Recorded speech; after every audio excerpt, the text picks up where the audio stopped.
ಆಶಿಕಾ ಕನ್ನಡ ಬ್ಲಾಗ್ಸ್‌ಗೆ ಎಲ್ರಿಗೂ ಸ್ವಾಗತ. ಎಲ್ಲರೂ ಹೇಗಿದ್ದೀರಾ? ಐ ಹೋಪ್ ಎಲ್ಲ ಚೆನ್ನಾಗಿದ್ದೀರಾ ಅಂತ ಹೇಳಿ ನಾನು ಕೂಡ ತುಂಬಾನೇ ಚೆನ್ನಾಗಿದ್ದೀನಿ. ಲಂಚ್‌ಗೆ ಅಥವಾ ಡಿನ್ನರ್‌ಗೆ ಈ ರೀತಿ ಸಾಂಬಾರನ್ನ ಮಾಡಿಕೊಟ್ರೆ ಯಾರು ತಾನೇ ಇಷ್ಟಪಡಲ್ಲ ಅಲ್ವಾ? ಹೌದು, ಬನ್ನಿ ಯಾವ ರೀತಿ ಮಾಡೋದು ಅಂತ ನೋಡೋಣ. ಇದು ಹುರುಳಿಕಾಳು ಬಸ್ಸಾಂಬಾರು ಅಂತ ಹೇಳಿ, ಹುರುಳಿಕಾಳು ಉಪ್ಪು ಸಾಂಬಾರು ಮಾಡಿ ಸಾಂಬಾರು ಮಿಕ್ಕಿದ್ರೆ ಈ ರೀತಿ ಬಸ್ಸಾಂಬಾರನ್ನ ಮಾಡಿಕೊಂಡ್ರೆ ತುಂಬ ರುಚಿಯಾಗಿರುತ್ತೆ. ಮೊದಲಿಗೆ ಒಂದು ಬಾಣಲಿನ ಇಟ್ಕೊಂಡು ಮೊದಲು ಪಲ್ಯನ ಮಾಡ್ಕೊಂಡ್ಬಿಡೋಣ. ಸ್ವಲ್ಪ ಎಣ್ಣೆ ಹಾಕಿ ಸಾಸಿವೆ ಕಡಲೆಬೇಳೆ ಹಾಕಿ ಎರಡು ಸಿಡಿದ ನಂತರ ಹಸಿಮೆಣ್ಸಿನ್ಕಾಯಿ ಹಾಕಿ ಖಾರಕ್ಕೆ ತಕ್ಕಷ್ಟು ತಗೊಳ್ಬೋದು.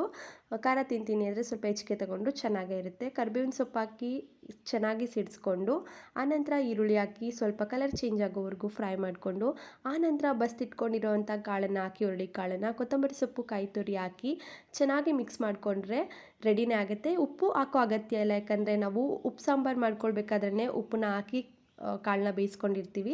ಅದರಿಂದ ಸಾಂಬಾರು ಮಾಡ್ಕೊಳ್ಳೋದಕ್ಕೆ ಒಂದು ಪಾತ್ರೆಗೆ ಸ್ವಲ್ಪ ಎಣ್ಣೆ, ಸಾಸಿವೆ, ಬೆಳ್ಳುಳ್ಳಿ, ಕರಿಬೇವಿನ ಸೊಪ್ಪು, ಒಣಮೆಣ್ಸಿನ್ಕಾಯಿನ ಹಾಕಿ ಚೆನ್ನಾಗಿ ಫ್ರೈ ಮಾಡ್ಕೊಳ್ಬೇಕು. ಸ್ವಲ್ಪ ಈರುಳ್ಳಿ ಹಾಕಿ ಫ್ರೈ ಮಾಡಿಕೊಂಡು ಹುಣಸೆ ರಸನ ಹಾಕ್ಕೊಳ್ಬೇಕು. ಹುಣಸೆ ರಸ ಸ್ವಲ್ಪ ಕುದಿ ಬಂದಮೇಲೆ ಸಾಂಬಾರು ಪುಡಿ, ನಾರ್ಮಲ್ ಮನೇಲಿ ಬಳಸುವಂಥ ಸಾಂಬಾರು ಪುಡಿನ ಹಾಕಬೇಕು. ಎರಡು ಚೆನ್ನಾಗಿ ಕುದ್ಮೇಲೆ ಸಾಂಬಾರನ್ನ ಬಸ್ಕೊಂಡಿರ್ತೀವಲ್ಲ ಆ ಸಾಂಬಾರನ್ನ ಹಾಕಬೇಕು. ಅದೇ ಗಟ್ಟಿ ಇರುತ್ತೆ, ಅದು ನೀರು ಹಾಕೋ ಅಗತ್ಯ ಇಲ್ಲ. ಸ್ವಲ್ಪ ತೆಳ್ಳಗಬೇಕು ಅಂದರೆ ನೀರು ಹಾಕ್ಕೊಳ್ಬೋದು.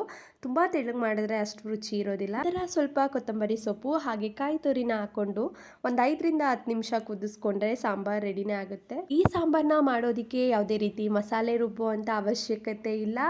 ಈ ಬಿಸಿಲಲ್ಲಿ ಮಸಾಲೆನ ತಿನ್ನೋದಕ್ಕೆ ಯಾರು ಕೂಡ ಇಷ್ಟಪಡೋದಿಲ್ಲ. ಹಾಗೆಯೇ ಕಡಿಮೆ ಸಮಯದಲ್ಲಿ ಮಾಡೋ ಅಂಥ ಸಾಂಬಾರು ಮತ್ತು ಪಲ್ಯ ಲಂಚ್ಗೆ ಅಥವಾ ಡಿನ್ನರ್ಗೆ ಹೇಳಿ ಮಾಡಿಸಿದಂಥ ಮೆನು ಅಂತಲೇ ಹೇಳ್ಬೋದು. ಈ ರೀತಿ ಸಿಂಪಲ್ ಆಗಿ ಕ್ವಿಕ್ಕಾಗಿ ಯಾವ ರೀತಿ ಮಾಡೋದು ಅಂತ ನೋಡಿದ್ರಿ ಅಲ್ವಾ?